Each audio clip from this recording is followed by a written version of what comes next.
Hoje de ginecologia e medicina integrativa.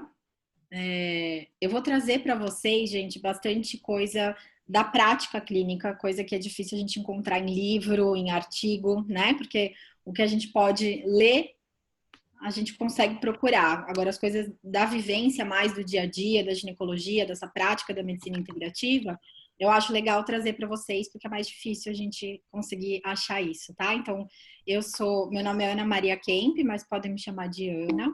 Só para. Ixi, peraí que eu não estou conseguindo. Aí, mudou. Só para trazer um pouquinho da minha formação para vocês, eu fiz faculdade de medicina, a residência de gineco e a especialização de mastologia na Santa Casa. Em seguida, isso muito vem de casa. Meus pais já tinham olhado, os dois são médicos, já tinham olhado um pouco da medicina integrativa, mas um pouco por busca pessoal também. Eu fui buscar, comecei pela pós-graduação em medicina chinesa e acupuntura, e eu fiz no Centeral, que é dentro da Unifesp. Depois eu achei que eu não sabia muito como trazer isso para a prática do consultório, trazendo a ciência mesmo, mostrando que é uma coisa que funciona, que é uma coisa que tem comprovação científica. Eu tinha muito essa preocupação de não parecer uma prática de charlatanismo, né? De estar fazendo alguma coisa que... Mas quem disse que isso funciona? Como é que isso funciona? Então, eu fui buscar a pós de base de medicina integrativa no Einstein. E aí, na pós do Einstein, eu vi muito sobre estresse, sobre meditação. Meditação já era uma coisa que vinha da minha vida. Meus pais me colocaram para aprender a meditar com 7 anos de idade. Não é muito comum, mas veio de berço isso já. E aí eu descobri que tinha esse curso em Harvard de gestão de estresse. E a hora que eu fui procurar, eu vi que eles tinham muita coisa embasada na ciência mesmo, até vou falar um pouquinho disso para vocês.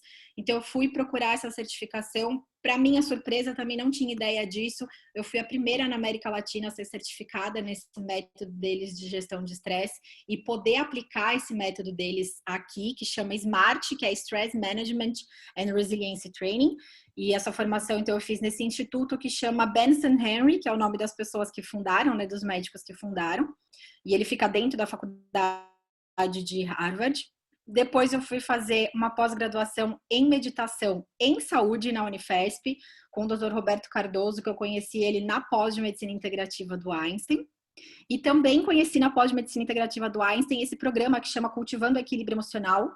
E eles fizeram uma pós no Einstein baseado nesse programa. Esse programa ele foi desenvolvido por um lama budista e um psicólogo norte-americano que é muito conhecido por pesquisar as emoções, que é o Alan Wallace, que é o budista, e o Paul Ekman, que é o psicólogo.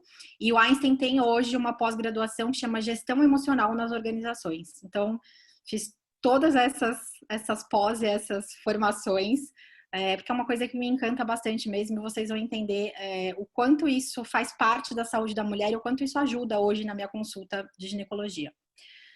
Então, para começar, só trazendo um pouquinho alguns conceitos, né, que tem muita confusão ainda do que é medicina alternativa, o que é medicina complementar, o que é medicina integrativa.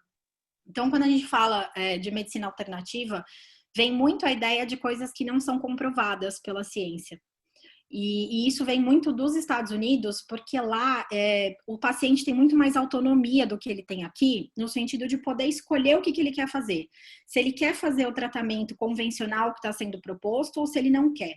E a partir do momento que ele assina um termo, por exemplo, de consentimento, de que ele sabe que o tratamento específico para a doença dele é mas que ele não quer fazer aquilo, que ele quer procurar outras coisas, coisas naturais, lá aquilo vale muito mais do que aqui. Aqui no Brasil, hoje, se um paciente assina um termo de consentimento desse e depois acontece alguma coisa, ele vem questionar, pode vir processo, vai falar que eu não tinha conhecimento específico para isso, era obrigação do médico me dar toda essa explicação e me falar que aquilo não era benéfico. Então, aqui no Brasil, a gente não vê muito isso acontecendo de uma forma formal mesmo, tá? Mas nos Estados Unidos o paciente tem muito essa opção de eu quero fazer um tratamento convencional ou eu quero fazer um tratamento alternativo. E aí vem bem o que a palavra fala mesmo, né? Quando a gente vai fazer prova, escolha uma das alternativas. Só uma é correta, a outra é errada. Então vem essa coisa meio separada. Ou eu faço isso ou eu faço aquilo, tá? Isso é a ideia que vem dessa palavra medicina alternativa.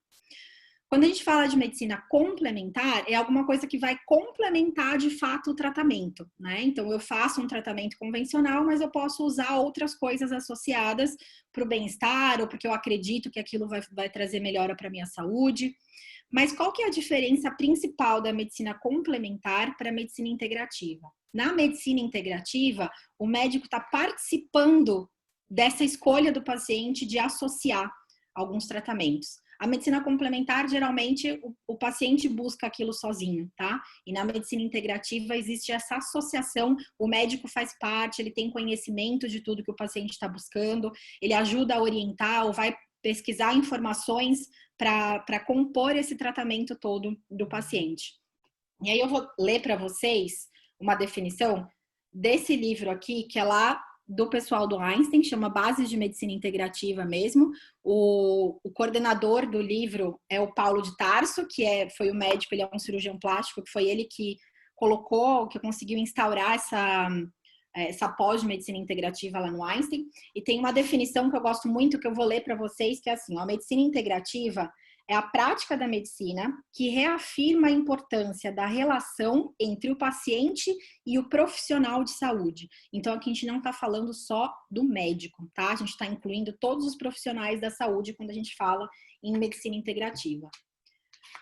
Ela é focada na pessoa e ela é informada por evidências. Então, traz aqui a importância também das comprovações científicas. E faz uso de todas as abordagens terapêuticas adequadas, profissionais de saúde e disciplinas para obter o melhor da saúde e da cura. Então, a medicina integrativa tem muito essa coisa do trabalho multidisciplinar. Então, muitas vezes, eu não vou precisar só do tratamento médico. A gente vai associar uma fisioterapia, vai associar um tratamento de psicoterapia, e isso tudo vai sendo descoberto e vai sendo proposto tanto pelo médico quanto pelo paciente. Então, no Brasil, a medicina integrativa ela não é reconhecida como uma especialidade médica. Nos Estados Unidos tem prova de especialização para você tirar título como médico, né, de medicina integrativa. Aqui no Brasil não tem isso e eu não acho que precise ter, porque, na minha opinião, a medicina integrativa ela é uma forma de você olhar para a saúde, né? E que hoje eu não consigo separar isso da medicina convencional, tá? Vocês vão entender ao longo do caminho o porquê disso. Então, esse slide, eu tirei, foi slide de uma aula que eu tive quando eu fui fazer o curso lá em Harvard, da Elaine Langevin, que a minha irmã fala muito dela, para quem já teve aula com a minha irmã, que hoje ela é diretora do NIAID, que é o Instituto Nacional de Saúde, e ela deu pra gente uma aula de medicina integrativa. E eu acho muito legal que ela vai contando a história de como a medicina foi evoluindo. Então, no começo, era bem baseado naquela coisa do ser biopsicossocial, que a gente não é só um corpo, que a gente tem crenças, que a gente tem toda a sociedade onde a gente está inserido. Então, se a gente for ver até as medicinas milenares, elas vêm muito disso, de tratar a pessoa. Conforme a nossa medicina foi evoluindo, a gente foi tendo as especialidades. Então, você tem o cardiologista, o ginecologista, o reumatologista, o hemato, foi separando, né? Dentro de cada especialidade, a gente ainda vai especificando mais qual que é a célula que está alterada naquela doença, qual que é a alteração metabólica que faz parte daquela alteração, e por fim, qual que é a alteração genética que está causando tudo aquilo. Então, a gente foi dividindo muito, foi segmentando muito para entender as doenças, tá? Não tem nada de errado nisso, trouxe muita evolução, muito entendimento para a medicina a partir do momento que a gente foi estudando as coisas dessa forma, no mínimo detalhe, mas a gente foi se distanciando desse ser biopsicossocial, dessa pessoa íntegra, né, que é um ser humano. E a medicina integrativa, ela traz um pouquinho isso de volta. Continuando aqui com os slides da Elaine, eu acho muito legal a forma como ela mostra, comparando a gente com uma planta, tá? Então, aqui a gente tem uma planta que você consegue ver que ela, obviamente, é saudável. Desse lado, você tem uma planta que, obviamente, está doente. Mas para ela chegar desse estado de saúde para esse estado de doença, ela passou por um estado intermediário. As coitadas das minhas plantinhas aqui em casa, vira e mexe, estão assim. Estão num lugar que está muito exposto à luz, que não faz bem, está faltando água. Então, elas vão começando a apresentar o que seriam alguns sintomas nossos de que alguma coisa está dando errado, tá? E entre esses fatores, até, né, da doença para pré-doença, até ela realmente, da saúde para pré-doença, para realmente ela desenvolver uma doença, normalmente o que acontece nesse meio do caminho é alguma disfunção, tanto comportamental quanto do ambiente. E quando essa disfunção persiste, é quando a gente leva para a doença, tá? E aqui a gente tem alguns exemplos. Então, uma pessoa que tem uma dieta saudável, tem um estilo de vida ativo, tem um sono restaurador, a gente pode falar que essa pessoa está em saúde. Quando ela começa com alguns hábitos de uma dieta inadequada, de um estilo de vida sedentário, ou até de postura do corpo, né? Quando a gente fica o dia inteiro sentado no computador, aquelas posturas toda torta, todo encolhido, todo travado. Quando não consegue dormir direito, ou quando está sobre um estresse psicoemocional muito grande, tudo isso vai levando o paciente a desenvolver algumas alterações que a gente chama de pré-doença. O que seria pré-doença nesses exemplos? Ganho de peso, você tem uma alteração de glicemia que ainda não é um diabetes, mas está ali, né, chamado de pré-diabetes, começa a desenvolver hiperlipidemia, dor crônica no corpo inteiro, insônia. Aqui, quando fala em ativação simpática crônica, seria o estresse crônico, tá? Isso aqui a gente ainda estaria num nível de pré-doença. Se a pessoa mantiver todos esses hábitos aqui inadequados, em algum momento ela vai chegar na doença propriamente dita. Que aí seria a obesidade, a diabetes, doenças cardiovasculares, doenças degenerativas, problemas de cognição, de memória, de aprendizagem e até a depressão. E daqui, muitas vezes, essas doenças, que são as doenças crônicas, principalmente, nem sempre a gente tem um tratamento específico para aquilo. Muitas vezes o tratamento que a gente tem é só tratamento sintomático. Então, eu vou dar um remédio para dor, para quem tem dor crônica, eu vou dar um antidepressivo para quem tem depressão. A gente vai tentar fazer, por exemplo, uma cirurgia bariátrica para quem está com obesidade.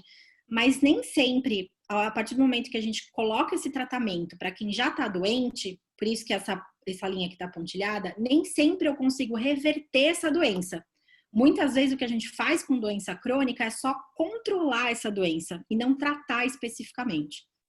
Se a gente tem esse olhar da medicina integrativa, a gente vai começar a tratar onde? Na pré-doença ou antes, para evitar a doença, tá? Então a gente vai trabalhar com a prevenção. Quando a gente trabalha desse campo aqui, né, desse lado da pré-doença para cá, a gente consegue falar que a gente vai restaurar a saúde da pessoa, restaurar a saúde do paciente. Muitas vezes, quando já está na doença, nem sempre isso é possível. Só que eu acho uma coisa muito bonita da medicina integrativa, que é um olhar muito forte para essa coisa da prevenção mesmo, da saúde preventiva. E não só isso, na faculdade eu vi muito isso, a gente tem muito foco na doença. A gente aprende o que desenvolve a doença, quais os mecanismos da doença, qual que é o medicamento que eu vou fazer, qual que é a técnica cirúrgica mais avançada, qual que é a alteração genética que eu tenho naquela doença. Tá, e a saúde? Como que eu faço para prevenir tudo isso, né? Na faculdade nem sempre a gente tem esse enfoque. E aqui ainda falando um pouquinho dessa coisa da saúde, da pré-doença e da doença, quanto mais a gente trabalha na saúde, mais a gente vê resultados positivos em relação ao bem-estar psicoemocional, o paciente tem resiliência, poder passar por períodos diferentes, conseguindo restabelecer a saúde. E quanto mais a gente vai chegando aqui para o lado da doença, mais a gente percebe um estresse emocional, tem mais dor, mais fadiga, tem mais disfunção do corpo como um todo.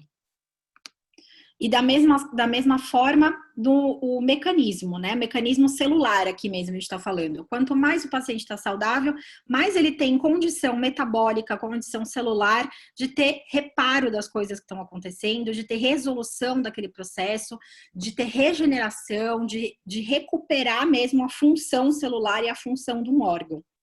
Quando a gente está na doença, a gente vai ver mais os mecanismos negativos acontecendo dentro da célula. Então, a gente vê paciente com mais inflamação, com mais desregulação neuroendócrina, mais degeneração, fibrose, trombose, até desenvolvimento de câncer.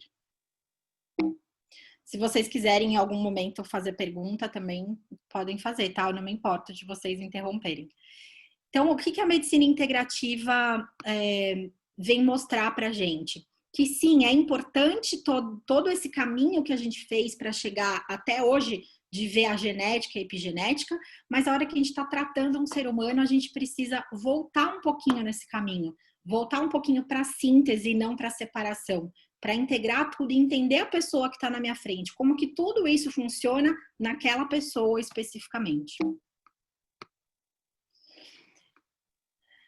E aí, quais são os principais saúde? A gente vai entrar já já especificamente na saúde da mulher, mas se a gente for falar da saúde como um todo hoje, quais são os principais desafios? É principalmente as doenças crônicas não comunicáveis, que são exatamente essas que eu estava falando para vocês: a obesidade, a diabetes, a hipertensão, doenças cardiovasculares.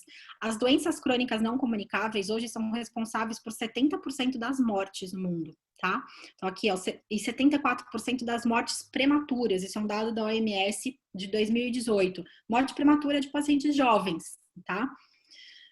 A gente tem um gasto previsto mundial até 2030 de 30 trilhões de dólares para tratamento e controle das doenças crônicas não comunicáveis. E a gente sabe que quando você investe R$ 1 em prevenção de saúde, o seu retorno, ou $1 em prevenção de saúde, a sua economia é de $13 para cada $1 que você investe em prevenção de saúde, em agir naquela parte que eu mostrei para vocês da pré-doença e da disfunção, não em tratamento de doença. Então, por isso, eu quis trazer esse dado para vocês, porque é extremamente importante. A gente tem um papel muito grande no tratamento do paciente, principalmente da mulher, porque o ginecologista ele é como se fosse um médico da mulher. Muitas vezes é o único médico que a mulher vai todo ano ou vai com frequência. Então, se a gente tiver esse olhar das doenças crônicas não comunicáveis, de fazer toda essa prevenção, a gente está fazendo aí uma economia bem grande, né? Tanto para o mundo quanto para aquela pessoa. E falando em doenças crônicas não comunicáveis, o principal fator, ou um dos fatores que está mais envolvido aí no desenvolvimento das doenças crônicas não comunicáveis, é o estresse. Alguém se reconhece nessa foto? A oncinha tá aí tão, tão estressada, tão cansada, que tá até perdendo as pintinhas, tadinha. E muitas vezes a gente não percebe que tá assim, tá? O estresse é uma coisa meio traiçoeira. A gente acha que tá sendo produtivo, que eu tô conseguindo dar conta de fazer tudo ao mesmo tempo, né? E no fundo a gente tá desgastando o nosso corpo. Eu costumo comparar como se a gente fosse um carro. Se a gente não para de vez em quando para fazer uma manutenção, para trocar óleo, para fazer a revisão, a gente vai consumindo e desgastando muito as peças do carro e você vai diminuindo o tempo de uso do carro. A mesma forma a gente faz com o nosso corpo.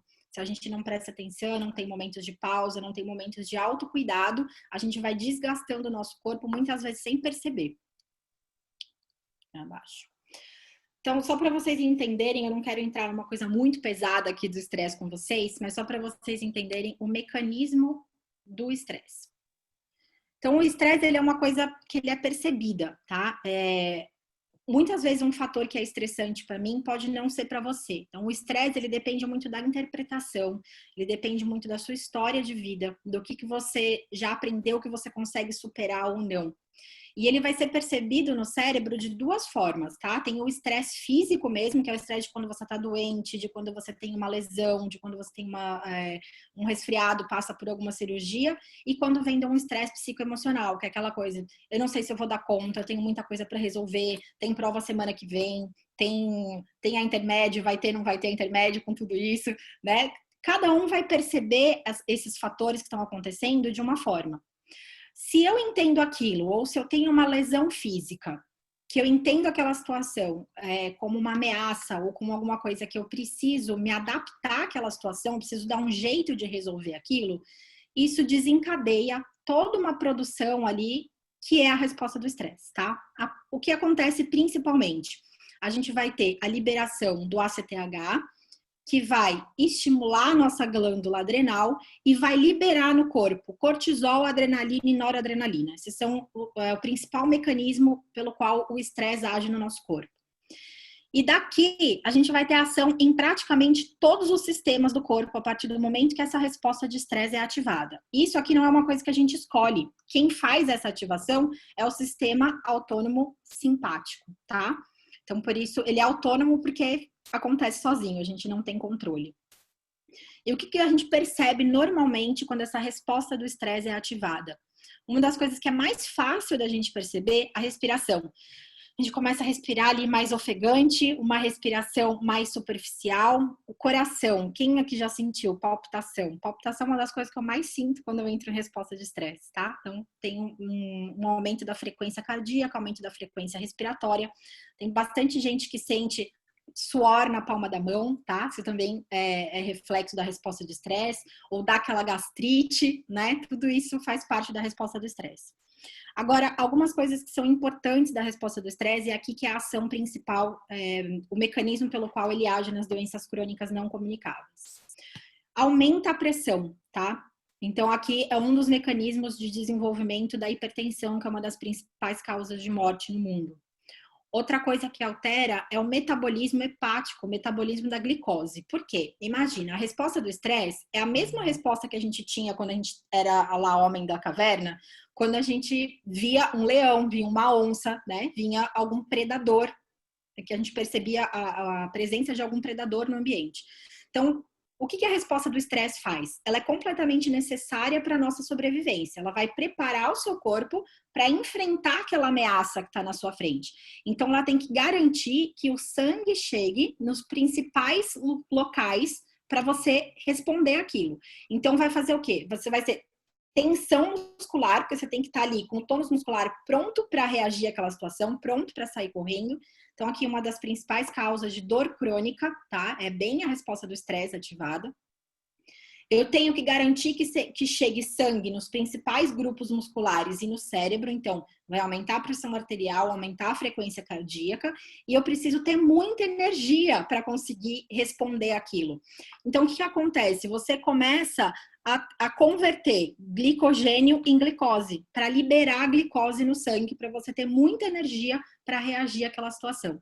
Então, aqui também está uma das principais alterações das nossas disfunções metabólicas e inclusive do aparecimento da diabetes. E outra coisa importante que acontece fecha todo o fluxo sanguíneo, diminui muito o fluxo sanguíneo para todo o seu sistema digestivo. Então, a gente começa a ter muitas alterações do sistema gastrointestinal a partir das respostas do estresse.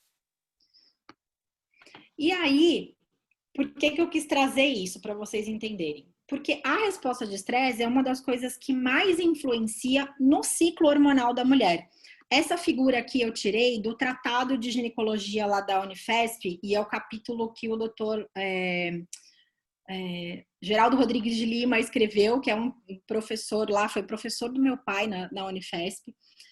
Ele nem está mais lá na faculdade, ele já é um professor emérito da Unifesp. Então, o que acontece? Quando a gente experiencia o de estresse é um estresse negativo, que eu não consigo dar conta, tá? O estresse, quando eu percebo ele de uma forma que eu consigo lidar com a situação, a gente tem um pico de estresse, eu resolvo a situação, ele resolve e acabou. O seu corpo consegue lidar super bem com isso. O problema é quando a gente tem essa resposta a longo prazo. Eu não consigo desligar esse fator de estresse, eu não consigo me desligar daquela situação de preocupação, tá? Aí é quando começa a ter os fatores maléficos do estresse no corpo. Então, quando a gente está em estresse, quais são as principais coisas que acontecem? A gente diminui a pulsatilidade de secreção do GNRH. Então, se vocês lembrarem lá da fisiologia hormonal da mulher, quem vai facilitar todo o processo de produção hormonal da mulher é o GNRH. E não é só a liberação do GNRH. É esse fato do GNRH ser liberado de uma forma pulsátil. Então, você tem pulsos de secreção. Essa pulsatilidade do GNRH é que vai liberar de uma forma sincrônica o FSH e o LH, e daí vai estimular o ovário e ter toda a produção de estrogênio e de progesterona. Se eu diminuo essa pulsatilidade do GNRH, o que acontece? Eu começo a secretar de uma forma muito disforme, né, ou diminuir a secreção do FSH e do LH. Se eu não estou secretando o FSH e o LH de uma forma de uma forma fisiológica, eu vou diminuir o estímulo ovariano. Se eu vou diminuir o estímulo ovariano, eu não tenho a liberação de estrogênio e de progesterona, e a gente vai entrando aí no que seria uma insuficiência ovariana. Se eu tenho insuficiência ovariana, eu vou ter insuficiência lútea, eu vou começar a desenvolver amenorreia, e isso tudo pode levar até a infertilidade. Por outro lado, por um mecanismo bem complicado aqui, tá? De aumento de fatores pró-inflamatórios, aumento de opioides, de catecolaminas. Eu vou aumentar a contração miocelular, vasoespasmo, vou aumentar o mecanismo fisiológico da dor, eu posso diminuir a função imunológica, posso aumentar a infecção. Então, isso aqui atrapalha muito a mulher, tá? O ciclo hormonal da mulher, e inclusive, se vocês forem pesquisar, as mulheres são as que são mais, como é que fugiu a palavra da minha cabeça, que são mais afetadas por doenças como dor crônica, fibromialgia, alterações autoimunes, e está muito relacionado com todo esse fator aqui do estresse, e que é um dos principais desencadeantes das doenças crônicas não comunicáveis. Então, por isso que eu acho bastante importante vocês, desde já, terem esse olhar de que a medicina integrativa não precisa ser uma especialidade, não é nada específico e diferente que você faça, é simplesmente você conseguir olhar para a saúde da mulher dessa forma um pouquinho mais ampla, que não é só, então ela está em amenorreia, ela tem só alguma insuficiência ovariana ou é algum problema central do eixo, de liberação hipofisária. O que está levando a essa alteração hipofisária? O que essa mulher passou, né, nos últimos meses, nos últimos 6 meses, no último ano? A gente teve um caso, uma colega minha que atende com a gente no consultório, de uma paciente dela com acho que 36 anos, se eu não me engano, que estava com insuficiência ovariana prematura. E ela estava num casamento, um casamento não estava muito bem, eles decidiram tentar engravidar para ver se salvava o casamento. E ela não conseguia engravidar de jeito nenhum, entrou em menopausa precoce. No fim das contas, aconteceu um monte de coisa, foi atrás de um monte de médico, tentou fazer um monte de tratamento, nada. Minha amenorreia total, gente. Terminou o casamento, foi procurar começar a se cuidar, fazer coisas de autoconhecimento, cuidar mais dela mesmo. Não deu, acho que 6 meses, essa mulher começou a menstruar de novo. Como é que você vai explicar isso? Dá pra gente generalizar? É sempre esse o problema da mulher? Vai ser sempre o estresse? Vai ser sempre... Obviamente não, tá? Então, o olhar da medicina integrativa traz isso da gente pesquisar tudo, olhar tudo, fazer todos os exames necessários, mas também olhar para esse lado um pouco mais psicoemocional do desenvolvimento das doenças. E esse senhorzinho muito bonitinho, o Dr. Herbert Benson, que é um dos fundadores lá do Benson Henry Institute, na década de 60, ele começou a estudar o estresse e a influência da meditação na saúde. Se hoje já tem muito preconceito da gente falar de medicina integrativa, de trazer acupuntura, que já tem comprovação científica, meditação, se hoje ainda tem resistência da gente falar disso, imagina lá na década de 60 como é que não era isso.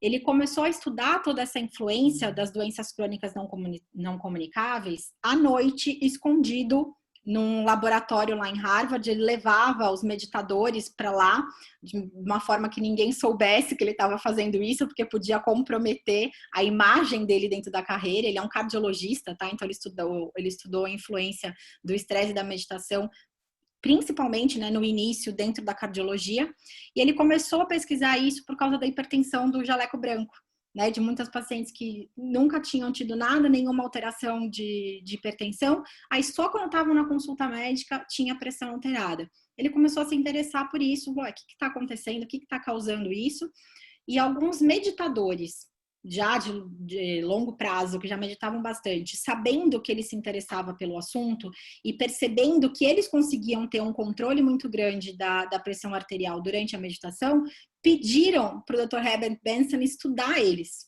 E aí o Dr. Herbert começou a estudar mesmo qual que seria a influência da meditação, se realmente teria alguma ou não.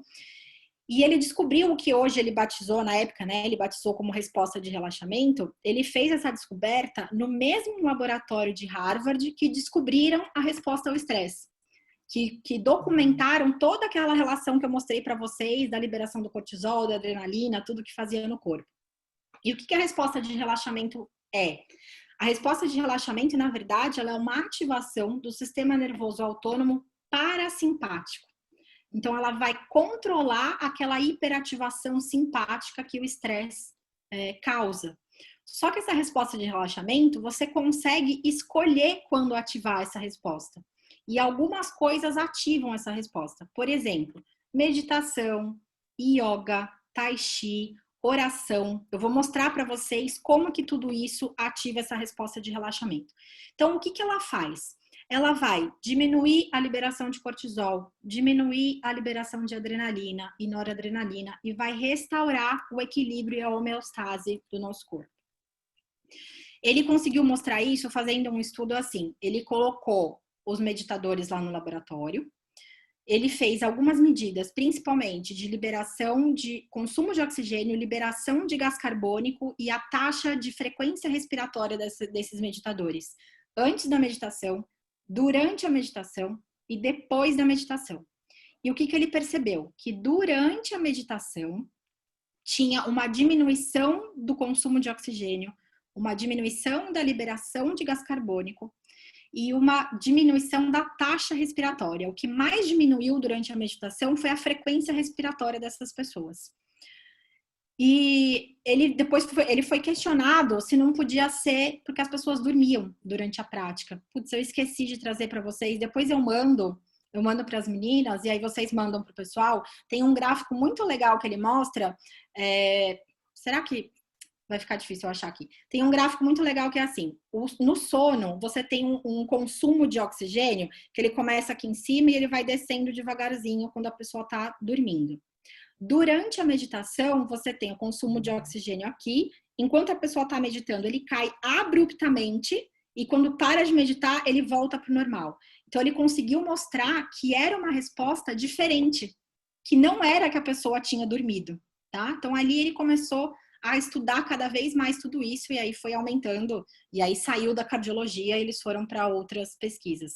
Como não era muito o objetivo da gente falar do estresse, eu acabei não colocando muita coisa, mas me empolguei para falar disso. Então, o que é a resposta? Como que a gente ativa essa resposta de relaxamento? Você provoca algum estímulo que vai quebrar a sua corrente de pensamento automática diária, que normalmente é a corrente de pensamento que faz a gente entrar em resposta de estresse. E como que você faz isso? Você faz isso através de atividades mentais ou físicas repetitivas. Então pode ser com meditação, pode ser com oração, ou pode ser, por exemplo, com tai chi, com yoga. O que é o importante? Que você esteja completamente envolvido naquilo que você está fazendo.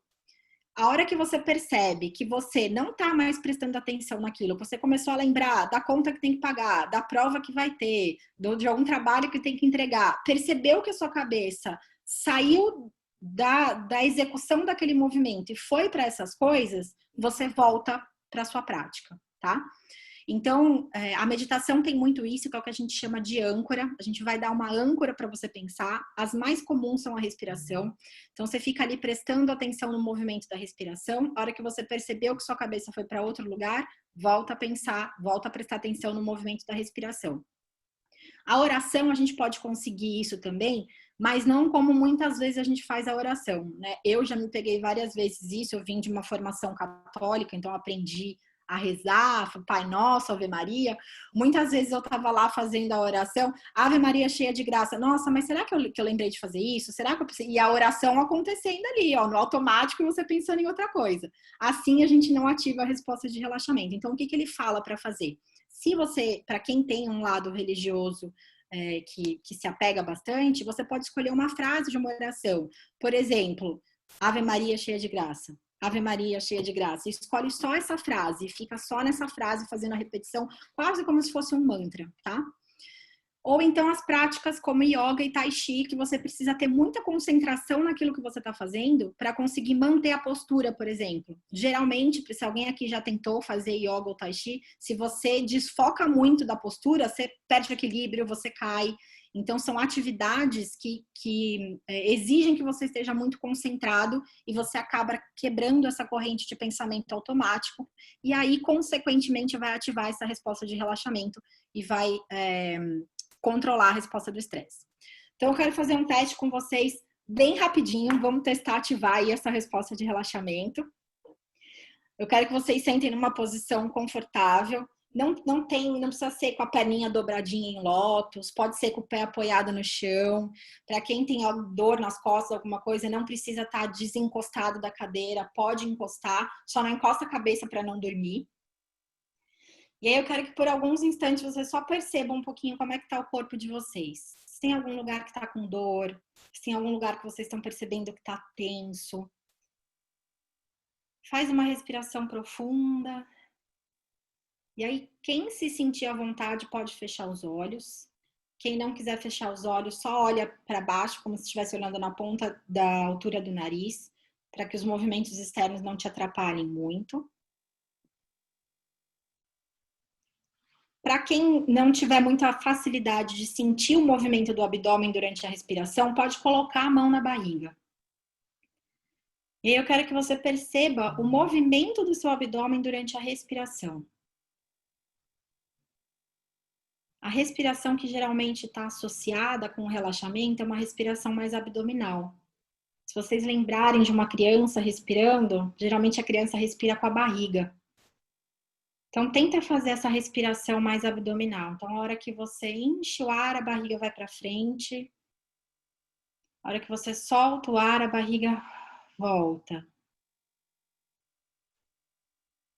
Então, não precisa ser uma respiração muito profunda, só tenta fazer essa respiração mais no abdômen.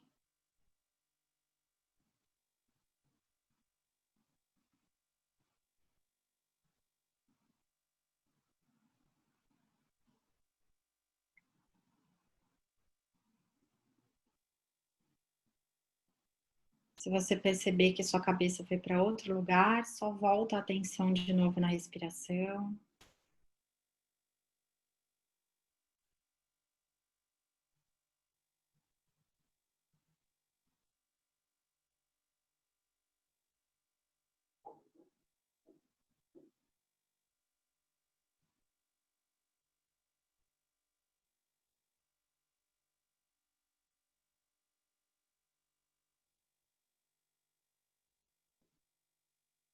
Devagarzinho pode ir abrindo o olho no tempo de vocês. Se alguém quiser abrir o microfone para falar ou escrever no chat, eu abri o chat aqui. Alguém percebeu alguma diferença? Sim. Eu percebi. Por mais que aqui em casa tá uma barulheira, a gente consegue sempre voltar e tentar pensar na respiração. Então, é muito bom. Tá aqui Eu a percebi que eu Luísa. fiquei até com menos frio, que tá super gelado, eu fiquei mais relaxada, não tava nem tremendo. Isso é uma coisa legal. Quando a gente tá, bastante gente falando que percebeu a diferença. Quando a gente tá em resposta do estresse, lembra que eu falei para vocês que vai direcionar o fluxo sanguíneo para algumas áreas do corpo? Então a gente tem uma vasoconstrição periférica. Então tem bastante frio às vezes mesmo na mão. A mão gelada, o pé pé gelado é muito consequência da resposta do estresse. E quando a gente entra em resposta de relaxamento, você faz essa vasodilatação periférica. Então, legal você falar, porque é uma percepção que acontece, é uma coisa que acontece mesmo na fisiologia do corpo. E isso que a gente fez um minutinho só, né? Para a gente ativar de uma forma mais consistente essa resposta de relaxamento, o ideal seria de 15 a 20 minutos de prática, tá? Deixa eu tirar o chat aqui. Então, uma coisa para vocês já começarem a testar. E isso daqui também é lá do pessoal do Herbert Benson, a forma como eles olham aí para o cuidado, né? Que seria um modelo de cuidado integrativo. A gente ouve muito falar de corpo, mente e espírito. O que eles entendem como isso, né?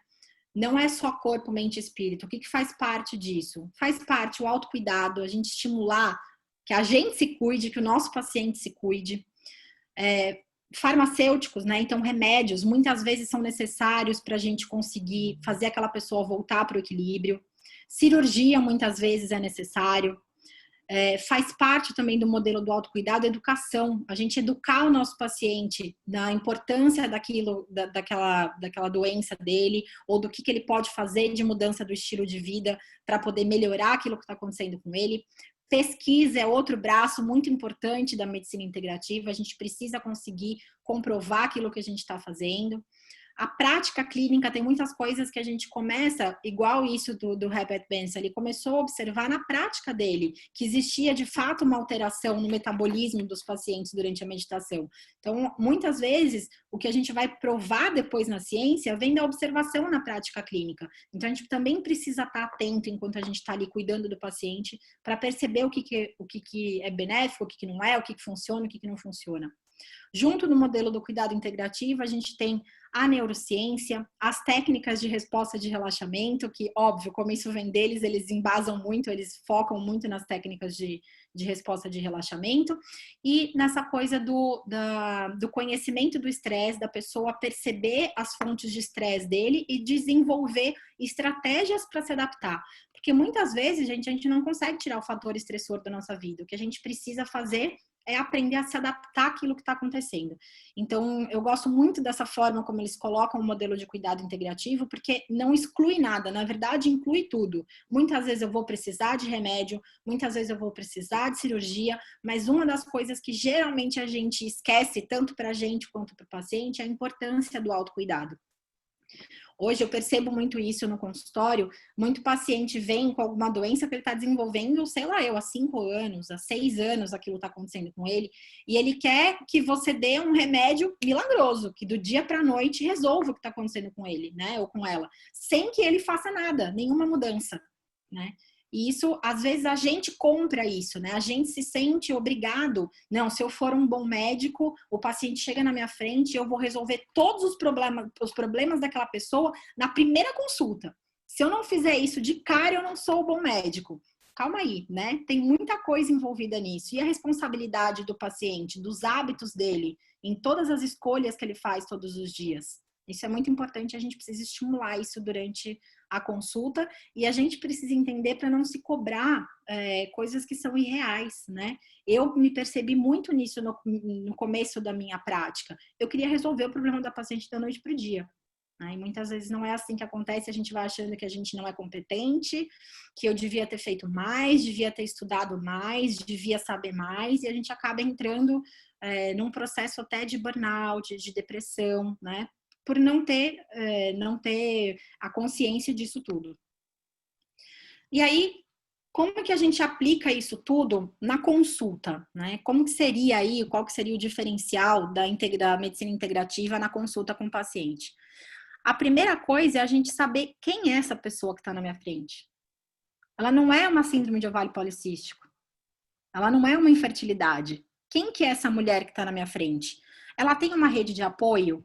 Que se eu propuser algum tratamento um pouco mais complexo, ela vai ter com quem conversar, vai ter com quem desabafar. Se tiver alguma dificuldade que eu preciso, por exemplo, vamos supor um cisto de ovário que a gente está observando, que muitas vezes eu já peguei isso, um cisto de ovário de, por exemplo, 6 centímetros, que tem risco de ruptura, que tem risco de torção, mas eu já vi só na observação clínica ele regredir e sumir, então não necessariamente a gente vai para uma conduta cirúrgica imediatamente, a gente pode observar um pouco, mas a gente tem que orientar essa paciente, olha, se você sentir dor dessa forma, uma dor muito crônica, você tem que procurar o pronto-socorro. Essa mulher tem essa rede de apoio?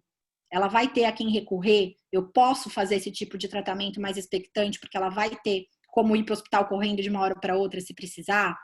Como que é o trabalho dela? Né? O que ela faz? É um trabalho muito estressante? É um trabalho que ela vai conseguir, por exemplo, se a gente for propor alguma coisa de tratamento de infertilidade, que precisa fazer indução de ovulação, que ela tem um dia específico para lá fazer coleta de óvulo, ela tem essa flexibilidade no trabalho? Como é que vai ser isso para ela, né?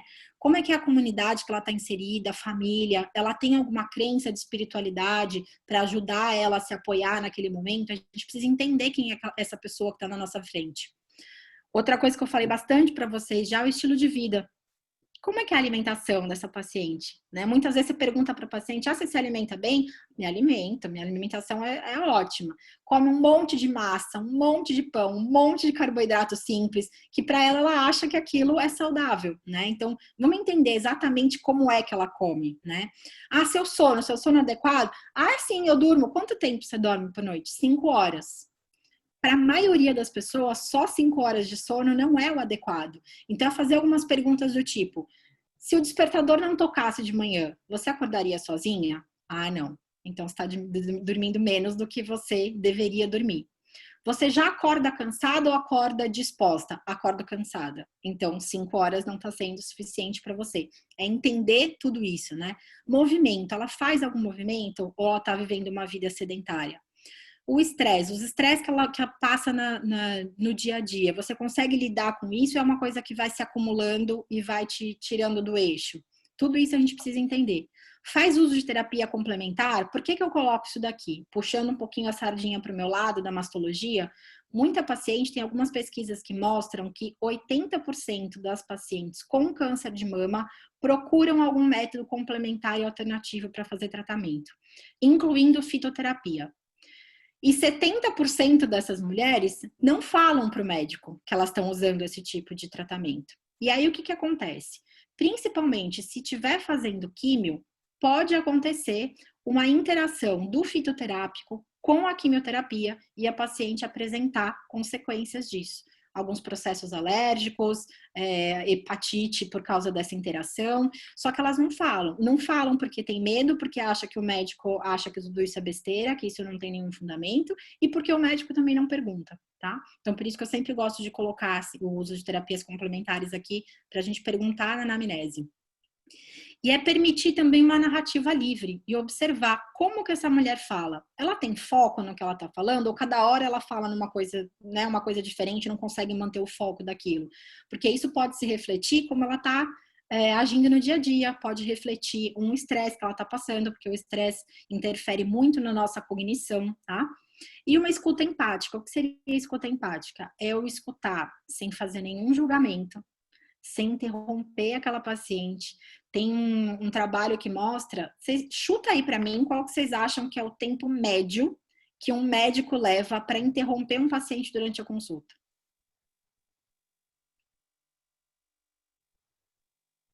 23 segundos é o tempo médio que um médico leva para interromper um paciente, tá?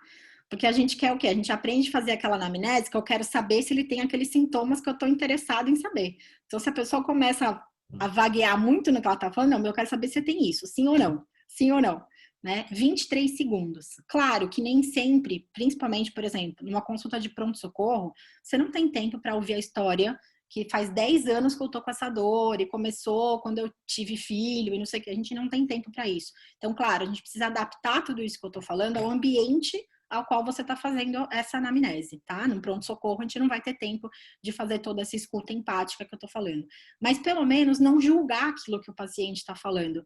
Porque muitas vezes a gente não percebe, mas a gente faz microexpressão, né? Quando o paciente está contando uma história pra gente. E a paciente, às vezes, percebe. E ela começa a se calar. E aí ela não conta pra gente, muitas vezes, tudo aquilo que a gente precisa saber, tá? Tem um exemplo da fisioterapeuta que atende com a gente, ela estava atendendo uma senhora com uma dor pélvica crônica que não melhorava com nada. Não melhorava com nada, já tinha feito várias coisas, vários tratamentos, vários remédios e nada melhorava. E um dia a fisioterapeuta resolveu perguntar para ela: o que você estava fazendo a primeira vez que você sentiu essa dor? E aí deu um estalo na mulher, ela falou: nossa, foi um dia que eu fui num show, que eu subi uma escadaria de sei lá eu quantos degraus, e logo depois daquilo eu comecei a sentir a dor. Aí ela foi para puta, isso aqui é uma contratura do músculo XYZ, e fez um trabalho mais específico para aquilo e conseguiu soltar, liberar a musculatura e a mulher resolveu a dor, né? Então, às vezes a gente precisa ter esses insights, assim, ou permitir que a pessoa fale isso, porque se a gente não permite, se eu não dou esse tempo para a pessoa explicar tudo o que está acontecendo com ela, ela nunca vai falar quando foi que aquilo começou, né? Então, é um exercício importante também a gente não julgar para permitir que a pessoa tenha liberdade de falar tudo que ela acha que está relacionado com aquilo. E muitas vezes isso não vai ser na primeira consulta, tá? É outra coisa que eu me cobrava muito também, de querer entender a história inteira da paciente numa visita só. Gente, são 25 anos, 30 anos de vivência. Dificilmente em uma hora você vai conhecer tudo que você precisa da história daquela paciente. Então, também é entender que a gente vai conhecendo a mulher ao longo do tempo, vai conhecendo o paciente ao longo do tempo, tá? O exame físico. Eu acho muito importante a gente pensar nisso na consulta da mulher, porque pensa, a mulher vai tirar a roupa inteirinha. Você não vai só colocar um esteto para auscultar o pulmão. Você vai palpar a mama. Você vai olhar o órgão genital. Você vai colocar um espéculo dentro da vagina da mulher. Então, qual que é o ambiente no consultório onde você está fazendo isso? Que nem esses dias, tá frio? Às vezes tem que colocar um lençolzinho aquecido, colocar um aquecedor do lado como cuidado para a paciente se sentir mais acolhida na hora de fazer um exame. Já é uma super exposição que a gente está fazendo, né, para ela na hora desse exame. Os homens, principalmente, não atender, não examinar essa paciente sozinhos. Tem muita mulher que já sofreu abuso e que não fala disso. E que pode ser muito sofrido para ela estar só com um homem ali na hora, por mais que seja médico. Isso vai além da nossa racionalidade, né? Ela tá ali com um homem sozinha, completamente exposta, isso pode desencadear muita lembrança, muita dor. Aí a gente começa a ter dificuldade para examinar a paciente porque ela fica toda contraída, porque tá tensa na hora daquele exame físico. Então, muitas vezes é uma dica legal para os homens ter uma assistente no consultório que fique na sala com você na hora de examinar aquela paciente. Pedir consentimento para a mulher, avisar tudo o que você está fazendo. Né? Não ir fazendo nenhum movimento brusco. Deita aí, vai puxando o avental, vai examinando sem falar para ela o que você está fazendo. Olha, agora eu vou examinar sua mama. Agora eu vou colocar um espéculo, é incômodo. Vai conversando, vai pedindo consentimento para a paciente. E fazer um toque atento, um toque seguro. O que é isso? São toques leves no corpo da pessoa, como se você fosse guiando o que você vai fazer, para não ser nada de surpresa também para ela. E toque seguro é assim, tem regiões do corpo que a gente não se importa muito de ser tocado, que você não vai se sentir agredido. Então, no braço, na perna, antes de começar, de colocar o espéculo, toca ali na parte de baixo aqui da perna da mulher, né, que está na perneira, fala, olha, agora eu vou colocar o espéculo e toca nela, ela se sente acolhida, que você está olhando, que você está tomando cuidado, né? Outra coisa, eu já ouvi relatos de paciente, fala assim, a médica foi me examinar, colocou o espéculo e começou a me mostrar com aquele espelhinho tudo. Eu não queria ver, eu não gosto de ver isso. Eu não tenho intimidade assim, né? Eu não tenho não é legal para mim, eu não acho legal. Vocês acham lindo ver o colo. Eu falo, ai, que colo lindo quando eu tô examinando a paciente. A gente gosta disso, mas muitas vezes a paciente não quer. Então, perguntar, né? Eu já vi paciente que se sentiu super agredida porque falou, a médica me obrigou a olhar, eu não queria olhar. Nem minha vulva, nem meu colo, eu não queria ver aquilo. Então, às vezes o que a gente acha que é um cuidado de mostrar para ela o que a gente está fazendo, para a pessoa pode ser invasivo. Então, perguntar, olha, você quer? Eu tenho um espelhinho aqui, eu posso ir te mostrando, né? Esse tipo de cuidado na hora do exame. E na hora de estabelecer um plano de cuidado, a gente pensar quais são as necessidades daquela paciente, né? Ela precisa de um medicamento agora? Muitas vezes eu já terminei uma consulta e não prescrevi nada para o paciente. Eu pedi para ela fazer um diário relacionado àquela queixa. Quando você sente isso, anota para mim, eu não sei, é todo dia, é toda hora. Então vamos fazer o seguinte, você vai anotar por uma semana, e aí você vai me mandar uma mensagem. Anota por uma semana quais os momentos, a hora que você sentiu, por exemplo, a dor de cabeça, ou os dias que sentiu mais cólica, o que aconteceu antes? O que estava acontecendo naquele ambiente para você se sentir daquele jeito? Às vezes elas têm uns insights, falam, nossa, eu nunca tinha percebido. É toda vez que eu me sinto, sei lá, cansada, toda vez que eu me sinto com medo, esse sintoma aparece. Então, nem sempre a necessidade no momento é dar um medicamento, tá? E qual a necessidade que a paciente está buscando também na gente na consulta? Preferências pessoais. Essa paciente está querendo, de repente, ela gosta de tratamentos complementares, por exemplo? Você tem alguém que você possa indicar para ela fazer aquele tipo de cuidado antes de partir para um medicamento mais convencional, né? Tem algum cuidado que ela pode fazer antes, se é da preferência dela, desde que a gente vá acompanhando junto? Melhores práticas, aqui está bem associado ao nosso conhecimento técnico mesmo, tá? Saber da teoria, dominar as técnicas que a gente pode usar para o paciente. Então, aqui a gente também tem que estar sempre atualizado para trazer um plano de cuidado ideal para o paciente. E parcerias no cuidado. Isso aqui inclui tanto a gente trazer o paciente como parceiro, não sou eu que vou resolver o problema do paciente, eu vou trazer um plano terapêutico, mas depende da pessoa tomar as atitudes para que aquilo aconteça, não sou só eu, o paciente é um parceiro nesse tratamento, quanto a trazer parcerias de outros profissionais, como eu falei para vocês, né? A medicina integrativa olha muito isso, eu acho muito legal. Muitas vezes a gente precisa de um fisioterapeuta, de um psicoterapeuta, tá? De outros profissionais ajudando a gente na hora de propor o tratamento para o paciente. E dentro desse modelo do cuidado integrativo, o que a gente fala bastante, né? O principal, modificação do estilo de vida, tá? Isso aqui é o que a gente mais tem que focar. Práticas mente-corpo, como essas práticas, a prática de meditação, que eu fiz um pouquinho aqui com vocês, estimular a paciente a ter esse cuidado com os sintomas do estresse. O uso de produtos naturais, muitas vezes as pacientes, quando sabem, por exemplo, que eu faço medicina integrativa, elas já vêm procurando isso, então é uma coisa que a gente tem que saber estudar para saber oferecer para elas isso também. Mas principalmente, o que a gente olha? Quais são os valores e as preferências e o direito daquele paciente? Quais são as evidências científicas de tudo aquilo que eu estou propondo? E qual é a minha experiência clínica também, porque como eu falei para vocês, muitas vezes, muitas coisas vêm da experiência clínica. Então, a intersecção desses pontos seria o ideal para um tratamento do paciente, tá? E aqui também, de novo, da Elaine Langevin, que eu gosto muito desse slide dela também. O que a gente propõe como tratamento para um paciente dentro da medicina integrativa? A gente vai propor algumas medidas dietéticas, entre elas entram alguns suplementos. O Mindful Eating também ela coloca como uma medida tanto dietética quanto psicológica, que é você observar, sentir o sabor daquilo que você está comendo. Algumas técnicas que imbricam aqui junto com a física, né, com o cuidado físico, tipo a yoga, o tai chi. A gente precisa muitas vezes de aparelhos, aqui ela coloca só acupuntura, mas entra aqui muitas coisas, por exemplo, tratamento com laser, tá? Também entra aqui em devices, coisas que a gente pode associar no nosso tratamento, e cirurgia, tá? Então, num tratamento de medicina integrativa, eu não vou partir só para uma coisa de suplemento, vou só dar yoga para paciente, eu preciso saber orientar todas essas abordagens, tá? E aí vocês, uma pergunta rapidinha, vocês têm se cuidado?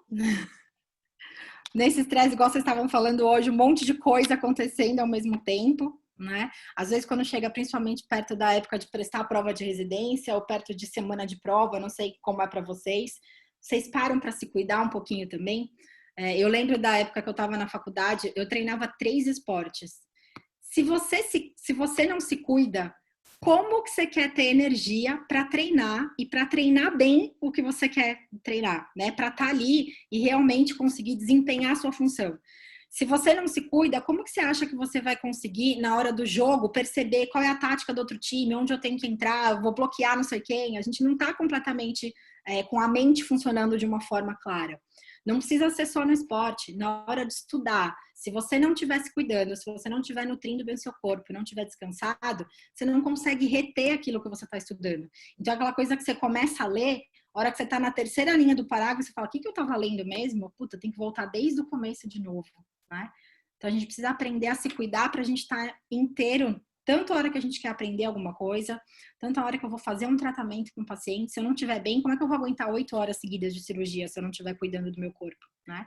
Então, se a gente não se cuidar, a gente não consegue cuidar bem de ninguém, né? E aí, o que eu amo da medicina integrativa, que é o autocuidado. E essa aqui é a forma de olhar para o autocuidado da medicina integrativa da Universidade de Duke, dos Estados Unidos. Eu acho muito linda a forma que eles colocam, que assim, tudo começa em você.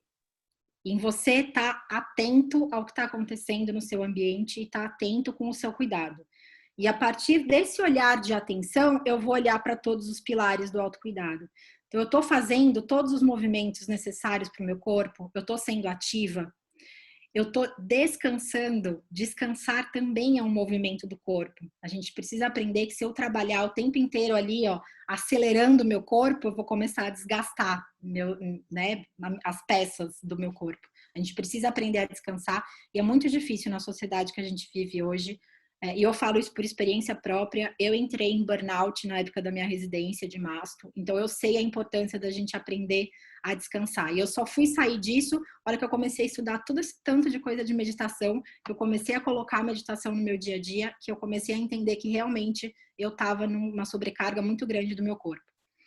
Olhar então para a nutrição, também para o desenvolvimento pessoal e profissional, isso faz parte do autocuidado, não são só cuidados com a saúde no sentido de nutrição e exercício, a gente precisa olhar para o nosso desenvolvimento pessoal e profissional também, porque isso traz a sensação de realização e de felicidade para a gente. qual que é o ambiente que você está inserido, você consegue ter um ambiente que está bem cuidado, que está organizado, isso traz uma sensação de bem-estar para a gente também, né?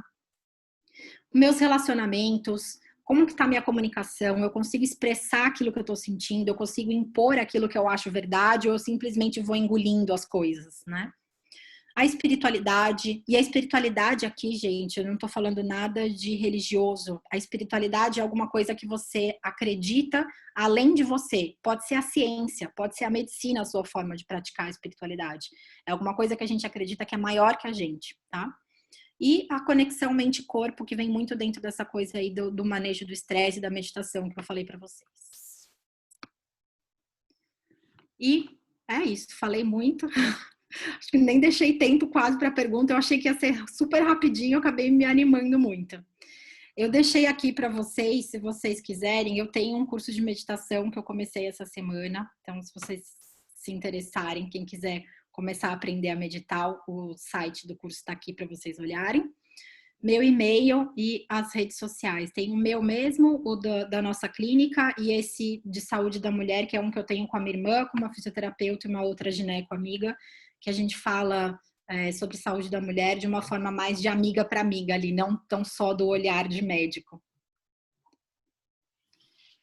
Muito obrigada, professora. Foi incrível a aula, como sempre. Obrigada. Inspiradora, porque eu gosto muito da visão que você tem, que sua irmã tem da medicina, de não só um corpo, um par de mama, uma vagina, que é o que a professora nossa fala, né? E eu tenho uma dúvida. Quem tiver mais dúvidas pode ir mandando pode abrir o áudio se quiser falar. Fiquem à vontade. A gente, como médico, como estudante de medicina, a gente acaba às vezes não seguindo tudo que a gente fala, né? Então é muito complicado quando a gente fala de sono. Como que a gente vai manter o sono? É complicado. Eu acho que eu tô arrumando meu sono agora, porque não dá muita importância para isso. Mas o que eu acho mais importante do sono é você tentar ter um hábito de um horário para dormir e um horário para acordar todo dia. De vez em quando, por exemplo, período de prova, eu tô mais ansiosa, eu preciso estudar até mais tarde. De vez em quando você fazer essa alteração, não tem problema. Mas se você conseguir manter um horário de dormir, um horário de acordar igual todos os dias, e aí que é o mais difícil, isso inclui final de semana, a gente vai ensinando o nosso corpo, tá? E você vai começando a perceber quantas horas de sono você realmente precisa. Quem que regula tudo isso é o ciclo circadiano, né? Então, uma coisa que pode ajudar para você a regular o sono é exposição ao sol mesmo, sair na luz do sol durante a manhã, para o seu corpo entender, tá, agora tá de dia. À noite, quando você chega em casa, a luz que a gente tem artificial em casa também estimula o nosso cérebro. Então, se você, 1 hora, de 2 horas antes de dormir, começar a diminuir as luzes, você não precisa apagar totalmente. Mas se você tá com todas as luzes acesas, desliga metade. Para o seu corpo começar a entender, começando, tá ficando a noite, tá na hora de dormir. Porque se a gente não introduz essas coisas comportamentais, você começa a não perceber que você tá com sono. E aí você vai ficando acordado até mais tarde, até aquela hora que você entra num esgotamento total e aí você vai entrar e dormir. Então, se você começa a trazer essas coisas comportamentais para ir ensinando o seu sono, devagarzinho você vai conseguindo regular isso, tá? Entendi. Mais alguém? Eu tenho uma dúvida também. Pode falar. Doutora, como é que você lida com o imediatismo dos pacientes? Então, alguém está muito estressado e chega e só quer um remédio na hora, assim, não quer ouvir, não quer conversar, só quer fazer uma consulta e ir embora. Isso ainda é complicado, eu acho que sempre vai ser, porque a gente tem essa missão de querer cuidar do outro e de curar outra pessoa. O que eu tenho feito hoje é um exercício assim, de observar mesmo e perceber qual que é o movimento do paciente. É alguém que está querendo um milagre do dia para a noite? Eu vou tentar oferecer o que tem de medicação para tentar controlar aquele sintoma, tá? Mas eu deixo bem claro, olha, isso daqui é um tratamento para o seu sintoma. Se você continuar nesse ritmo que você tá, você vai ter que tomar um remédio atrás do outro e uma hora isso vai deixar de funcionar. Ok, é o que você precisa agora. Às vezes a pessoa acabou de mudar de emprego ou está prestes a receber uma promoção. Ela não pode mudar o estilo das coisas que ela está fazendo naquele momento. Então, é entender a necessidade. Agora ela precisa disso. mas é ir devagar durante as consultas tentando mostrar que talvez ela precise mudar alguma coisa. Mas às vezes a gente precisa se conformar também que por mais que a gente saiba que o melhor para ela não é aquilo, naquele momento é a necessidade que a pessoa tem. E isso é uma coisa muito de trabalho interno, tá? De um trabalho nosso. Que eu tinha muita dificuldade de aceitar isso. Eu achava que eu tinha que resolver o problema da paciente numa consulta só, né? E a minha irmã também é assim, porque a gente conversa muito disso. E hoje, devagarzinho, a gente foi percebendo que a gente pode ir aos poucos introduzindo essa visão para o paciente, mostrando devagarzinho que ele precisa mudar o estilo de vida, que senão não vai dar certo. Às vezes é melhor você entender a necessidade e dar aquilo que ele precisa, claro, se aquilo for adequado, né, para o momento, dar aquilo que ele precisa naquele momento e devagar durante as consultas e mostrando que aquela não é a única saída, né? A gente tem que... Aí eu falo que a gente tem que descer um pouquinho do pedestal do médico às vezes. Tipo, eu sei o que é melhor para você, é assim que você tem que fazer. Sim, eu tenho que ter esse conhecimento, mas eu tenho que adequar isso à necessidade da pessoa. Não é fácil, viu? Eu acho que é mais difícil a gente lidar com as nossas expectativas do que com as expectativas do paciente.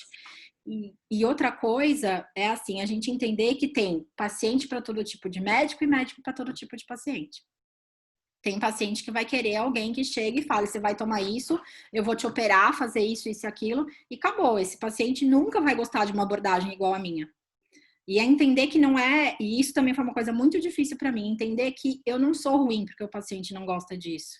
Eu não sou menos médica porque o paciente não gosta dessa abordagem. Tem gente que me busca exatamente por causa dessa minha abordagem. Então, claro, buscar, a gente tá sempre estudando, tá sempre atualizado, mas entender que cada um também vai se dar melhor com algum determinado tipo de abordagem. Olá, Obrigada. tudo bem? Eu queria fazer uma pergunta. Meu nome não é Antônio, tá? É Daniela. É porque eu tô na... Veja, eu tô no Zoom do meu filho de 5 anos. Ai, Dani, linda. Ele é melhor que eu na tecnologia. Doutora Ana, eu queria fazer uma pergunta sobre o ponto de vista da saúde pública. Eu vejo as suas iniciativas, né? Elas já são até disseminadas dentro do sistema particular de saúde, e a saúde pública, eu não sei se por relutância ou por falta de recursos, não consegue operacionalizar. E, por um outro lado, ela depende muito mais disso por uma questão de redução de custos, né, no SUS, do que o sistema particular. Você vê que isso já está acontecendo, já vê alguma iniciativa dessa? E por onde você acha que pode começar um trabalho desse no sistema único, na atenção básica? Obrigada. Imagina, uma pergunta extremamente interessante. Eu acho que ainda existe muita resistência para esse tipo de abordagem. As pessoas resistem, inclusive, a enxergar as evidências clínicas que a gente já tem. Por exemplo, uma evidência fácil, uma prática fácil que a gente poderia colocar na rede pública é a meditação. Gente, não tem custo. É que você tem que ter algum profissional de saúde que sabe ensinar, que está ali, de repente, por exemplo, colocar no posto de saúde. Eu trabalhava num posto de saúde na Santa Casa, que era gerenciado pela Santa Casa, que eles tinham, por exemplo, reuniões de grupo com os pacientes. Na sala de espera da consulta da ginecologia, tinha um trabalho em grupo. É começar a implementar esse tipo de coisa ali, né? Formar alguém, investir na formação de alguém. A formação que eu fiz de meditação em saúde na Unifesp é de graça, gente. É uma pós da Unifesp de graça para aprender meditação em saúde. Esse ano não teve por causa da pandemia, né? Então eles não acabaram não abrindo turma. Mas eu acho que falta informação e falta a gente chegar com dados, né, científicos para mostrar para quem está chefiando isso. Então, por exemplo, o Einstein, bom, eles têm a pós de medicina integrativa, não preciso nem dizer, né? Eles têm procurado fazer algumas medidas dessas, tá? De capacitar profissionais para ensinar essa coisa da resposta de relaxamento, para levar para a rede pública. Não sei te dizer exatamente como que tá, se já está bem disseminado, mas no hospital que eu trabalho lá em Mogi das Cruzes, eu consegui devagarzinho ir mostrando para minha chefe da Masto essas evidências todas. Nos últimos 2 anos, ela me pediu para dar aula sobre medicina integrativa no Outubro Rosa. E no ano passado, o pessoal da coordenação do hospital se interessou e a gente está tentando bolar alguma coisa para os pacientes pré-operatórios do câncer de mama, para a gente começar a incluir esse tipo de prática. Então, para fazer uma reunião uns 15 dias antes da cirurgia, tanto com o paciente quanto com o acompanhante, para ensinar esse tipo de olhar, a prática de meditação, para levar aí não só para o paciente, mas para os acompanhantes. Mas o que eu acho que falta é gente que está levando isso a sério, porque infelizmente a gente vê pessoas fazendo coisas que falam que é medicina integrativa e que na verdade não é, prescrevendo bomba por aí, falando que isso é regulação de metabolismo. Então, acho que falta um pouquinho o engajamento de quem realmente faz isso de uma forma séria para levar isso mais para a rede pública. Mas realmente foi aquele slide que eu mostrei para vocês, se a gente investe $1 em prevenção de saúde, é uma economia de $13 para cada $1 que a gente investe.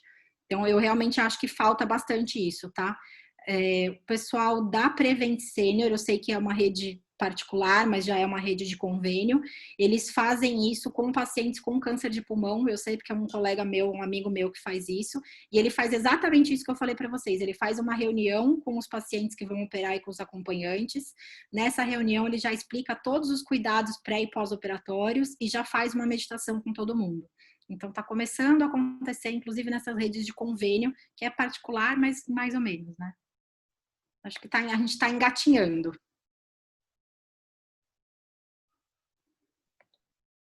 Perfeito. Professora, mais alguém? Pode mandar no chat se quiser. Eu, particularmente, fico muito encantada com essa área da medicina. Tenho muito interesse né? em participar. Esse curso que a senhora falou é gratuito e pode ir para graduando ou só pode quando se forma? Boa pergunta. Eu vou perguntar pro professor Roberto e te falo para você avisar o pessoal. Eu sei que Tá você tem bom. que ter alguma formação na área da saúde. Não precisa ser Tá. especificamente médico, mas precisa ter alguma formação na área da saúde. Entendi. Bacana. Perfeito. Então, se ninguém tem mais uma dúvida, a gente já pode encerrar. Queria muito agradecer ter aceitado o convite. Já deixar uns Obrigada. convites meio que jogados aí pro Outubro Rosa já, né? Legal. E Com certeza. já tem gente agradecendo no chat também. Então é isso, gente. Boa noite. Muito, muito obrigada, professora. É uma honra receber vocês. Obrigada, Eu, professora. Imagina. eu vou encerrar aqui, tá, gente? Tá ótimo. Tchau, Um beijo. professora. Obrigada.